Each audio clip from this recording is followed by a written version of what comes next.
Today we're going to talk about the Green Pond Landing and Event Center, which, believe it or not, 6 years ago was just a forested peninsula on Lake Hartwell. Counting the investments we've made this year, Anderson County has spent about $7 million to date developing Green Pond Landing. We'll be spending within the next 5 years another $5 million for an expo center, and probably our last improvement will be 3 more launch lanes, and that will cost about another $2 million. If Lake Hartwell had National Park added to its name, it would be the second most visited national park in the United States of America. And I can guarantee you it would be run by more than 6 Corps of Engineer Rangers if it was part of the Park Service. We are here to participate in the Lake Hartwell Association's annual meeting. And because we operate the reservoirs, particularly for Hartwell, but we balance the basin with all of our reservoirs, we're here to explain kind of the state of where we are with water levels, other initiatives, studies that are going on, and things like that. So we afford ourselves to the folks that come here so that we can provide them information as well as answer some questions that they may have. We're the Savannah District. That's our organization, which the boundaries vary, but for civil works, like what you have here, our boundary is the Savannah River Basin.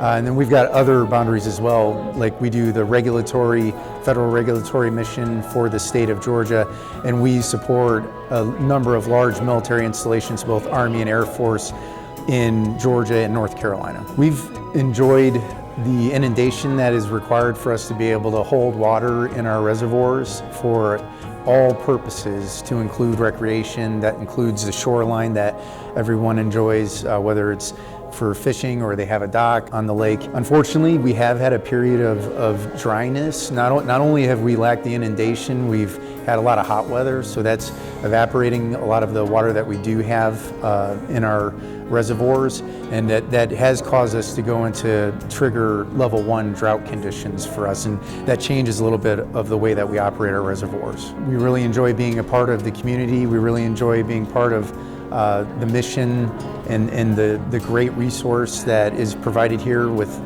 Lake Hartwell, and we're happy to be here to provide information and answer questions.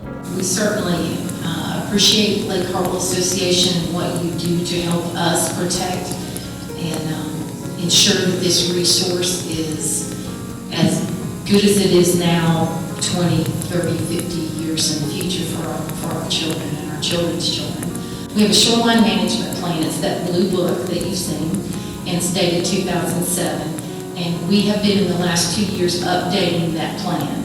And that's the rules and regulations that we go by to issue those boat dock permits and to protect the resource of it. And then we should have a brand new, hopefully 2019, shoreline management plan. There's not a lot of big changes, some minor tweaking, some things that we thought we said really very clearly, and we didn't, obviously. So we tried to fine tune and tweak that. And then some things that we got a lot of comments on that people were asking for.